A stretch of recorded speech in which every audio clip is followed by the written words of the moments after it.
Coup d'œil sur la BAPA. Cette jeune association est constituée de mordus de l'aviation et de l'aéronautique. Ses locaux se situent dans le zoning de Sauvenières. Certains jours, c'est une véritable ruche qui s'active ici pour sortir de l'oubli tout un patrimoine qui risquait de disparaître. La BAPA vous attend pour des portes ouvertes le samedi 12 septembre prochain. Univers singulier que celui de la BAPA. Passé la porte d'entrée de ces locaux, le regard est attiré par toutes sortes de choses. Ici, on n'est pas encore dans un musée, mais la volonté d'en créer un est déjà là. Pour cette jeune association, tout document, tout objet relatif à son domaine de prédilection présente un intérêt. L'appel que lance l'ASBL est donc clair. Avant de jeter quoi que ce soit, il ne faut pas hésiter à prendre contact avec elle. Si les gens nous confient ce matériel, nous allons le restaurer et nous allons en faire bénéficier les autres parce qu'on pourra le montrer. Matériel qui traîne dans des greniers, dans des garages et qui risque de partir à la casse. Et quand on parle de restauration, en voici un bel exemple. Un B-25, un bombardier américain, utilisé notamment pendant la Seconde Guerre mondiale. Ce B-25, c'est notre joujou. En fait, on l'a récupéré parce que c'était un avion qui traînait en Angleterre. Et il était destiné à la casse. On l'a racheté et on l'a ramené ici en Belgique.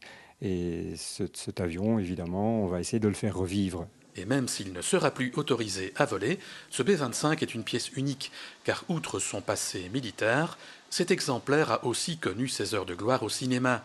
Dans Catch-22, un film satirique de 1970, et puis dans Hanover Street en 1979, avec le célèbre Harrison Ford. Qui est un pilote, et il a donc d'ailleurs piloté cet avion.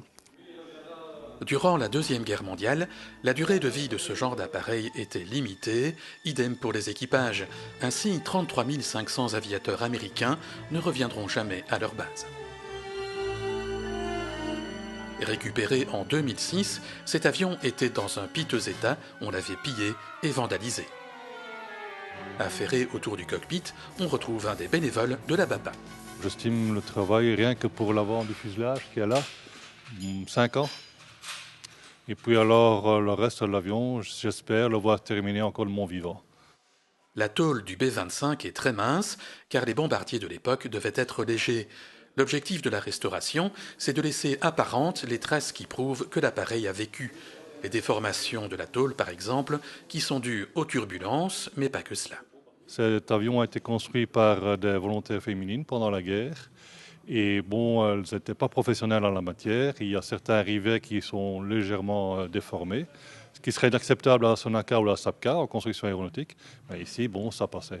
Vu que l'avion était destiné à avoir une vie de 6 mois maximum, et puis après, il avait beaucoup de chances beaucoup de risques d'être abattu ou de service de pièces de rechange pour les autres avions qui arrivaient.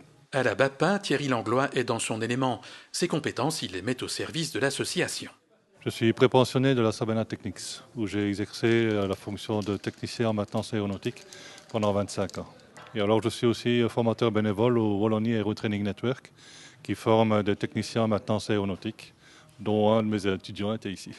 Et si Thierry est un spécialiste, il ne faut pas pour autant être du secteur pour devenir bénévole. Les membres de l'ASBL viennent d'un peu tous les horizons. Ce sont des comptables, ce sont des techniciens, ce sont des gens qui travaillent dans l'informatique. Il y a de tout. Et pour entrer chez nous, il ne faut pas être, je dirais, un ingénieur bardé de diplômes. Ça n'a rien à voir. Ici, on entre parce qu'on a envie de s'intéresser à du métal, à du bois et de faire revivre un patrimoine qui existe. On se réunit 2 fois par semaine, le mercredi soir et le samedi dans la journée. Donc c'est une espèce de ruche ici, chacun travaille dans son coin et il y a une excellente ambiance. C'est des gens qui viennent pour le plaisir, hein, donc travail ne veut pas dire contrainte ici. Hein. À Sauvenières, la BAPA est propriétaire de ses locaux, mais son envie, c'est de créer un musée quelque part en Wallonie pour exposer ses collections dans de bonnes conditions, et là, il faut des moyens. Comme toutes les associations bénévoles, on a des moyens très limités et bon, l'argent sort de la poche soit des acteurs qui sont sur le terrain, soit de gens qui sont des sponsors, qui nous aident. des mécènes en quelque sorte. Et c'est notamment pour cela que l'association souhaite mieux se faire connaître. En attendant, il lui est impossible, par manque de place, d'amener à Sauvenières tout le matériel récolté. Et le B25, même restauré, restera en pièces détachées pour les mêmes raisons.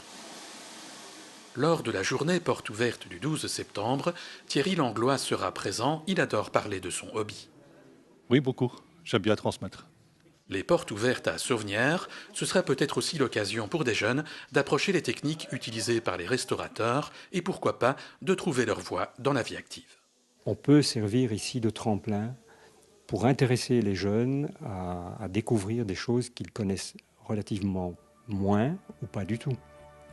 Donc ce sont des ouvertures vers des métiers.